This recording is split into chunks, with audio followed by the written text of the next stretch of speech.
Oui, bonjour. En effet, moi, je ne suis pas du tout surpris pour ce qui se passe, hein, parce que je vous l'expliquais la dernière fois. C'est que, en fait, le code électoral prévoit que les dossiers de candidature à la présidence de la République devra comporter un certain nombre d'éléments, notamment la caution de 30 millions, l'extrait de casier judiciaire et puis le parrainage. Le parrainage dont le nombre de parrains exigé par le code électoral, c'est d'avoir 0,8 à 1% du fichier électoral.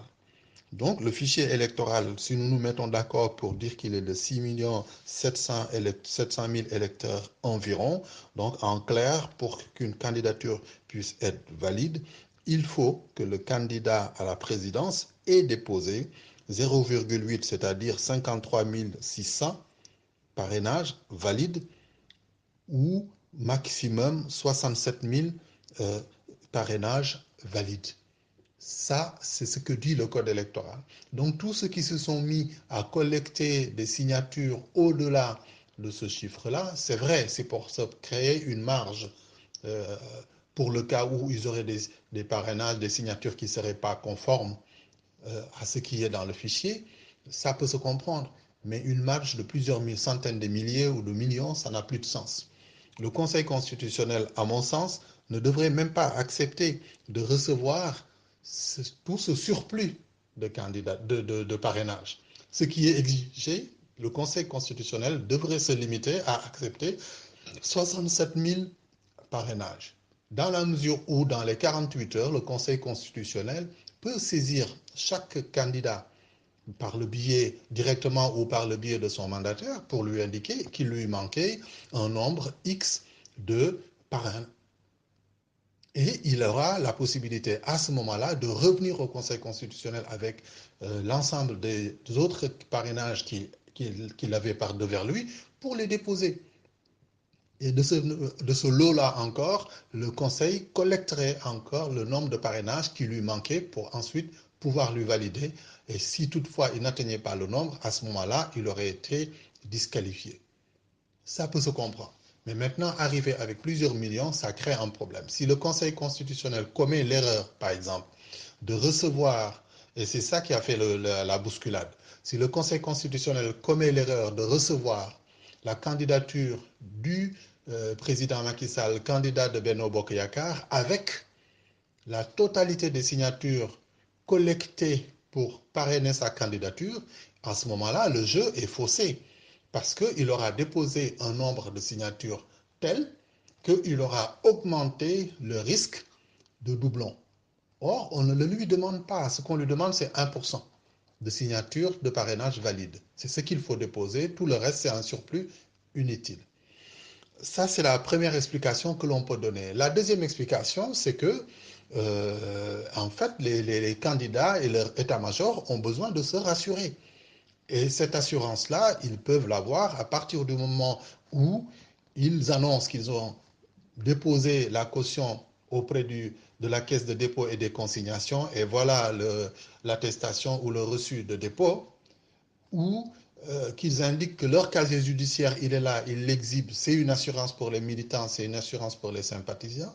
Il en est de même que lorsque le mandataire dépose au Conseil constitutionnel et qu'il ressort de là, ou dans les 48 heures qui suivent, le Conseil constitutionnel lui envoie un quitus pour dire que ces parrainages font le nombre, c'est une assurance, c'est un soulagement pour tout le monde. Je pense que c'est ça qui crée le petit problème. Donc, raisonnablement, lorsque les gens auront déposé entre 53 600 parrainages valides minimum pour faire les 0,8% à 67 000 parrainages valides, il y a quand même une marge de 13 400 parrainages qui, pour le cas où il y aurait des erreurs, on pourrait les puiser dedans.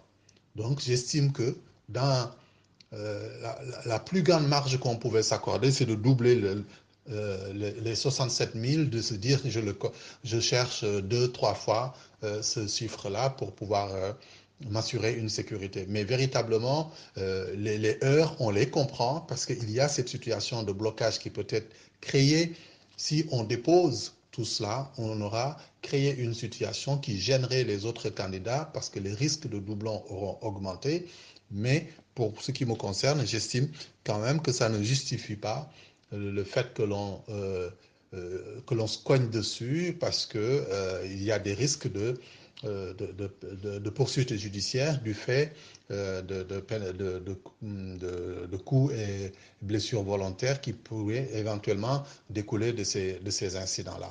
Voilà. Pour ce qui concerne Malick Gakou, il est tout à fait libre de venir lui-même déposer sa candidature parce que le code électoral permet aux candidats, le jour de l'élection par exemple, un candidat à la présidence, il entre dans tous les bureaux.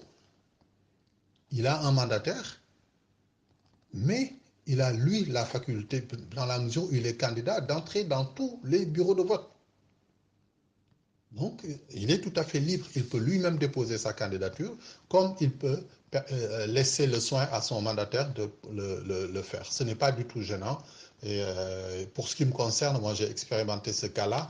En 1999, je portais une candidature pour l'élection des sénateurs représentants des Sénégalais de la diaspora au Sénat. J'étais moi-même le mandataire de la liste dont j'étais la tête de liste, la liste Agir. Donc, parce que c'était pour m'assurer que tout allait bien que je sois entouré de conseils, mais j'avais porté la chose moi-même pour m'assurer que tout allait bien. Voilà, dans un premier temps, ce que je pouvais vous dire. Quelle explication technique? Oui, mais je parlais d'explication technique. L'explication technique, c'est que, en fait, à partir du moment où l'on commence à déposer, le premier candidat qui dépose, il fait naître un nouveau fichier que l'on appelle le fichier des parrains. Le fichier des parrains, il est généré par le fichier électoral à partir duquel chaque candidat puise ses parrains et les parrains qui auront signé pour quelqu'un, qui auront parrainé un candidat, ce total des parrains constitue la liste ou le fichier des parrains. On peut considérer a priori qu'à la clôture de dépôt, on peut avoir une tendance pour ce qui concerne l'éventualité d'un taux de participation. Ceux qui ont parrainé, en principe, s'il ne leur arrive rien, on peut supposer que le jour du vote, ils participeront. Donc, à l'issue du traitement du parrainage, du dépôt des candidatures, on peut savoir à peu près combien de Sénégalais participeront à la prochaine élection qui aura lieu le 24 février pour le premier tour et pour le second tour 3 semaines après.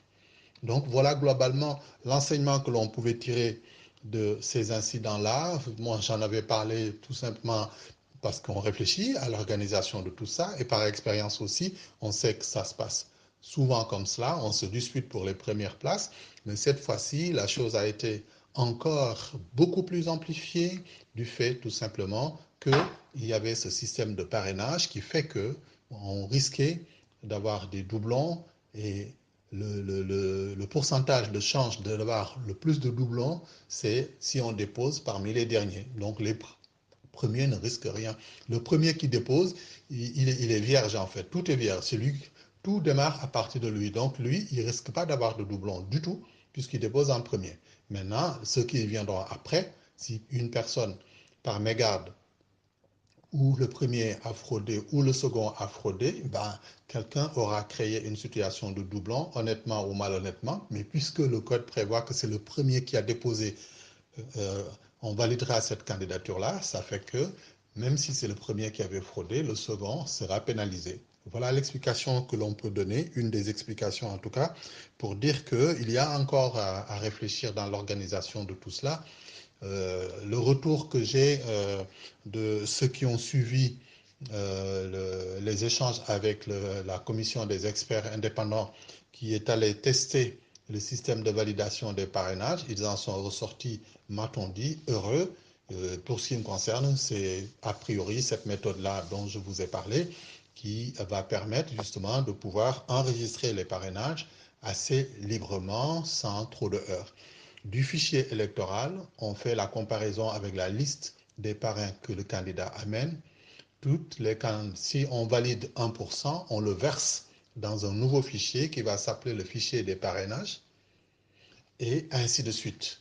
Donc ce fichier de parrainage-là, autant de candidats il y aura, autant de fois on devrait avoir 1% du fichier central qui va se retrouver de l'autre côté pour qu'au final, on ait un pourcentage par rapport au fichier central, fichier de parrainage par rapport au fichier central, et on aura approximativement une indication de la tendance pour une éventuelle participation à la prochaine élection. Voilà globalement ce que je pouvais vous dire. Si vous le souhaitez, on peut se retrouver pour en parler plus sereinement. À très bientôt.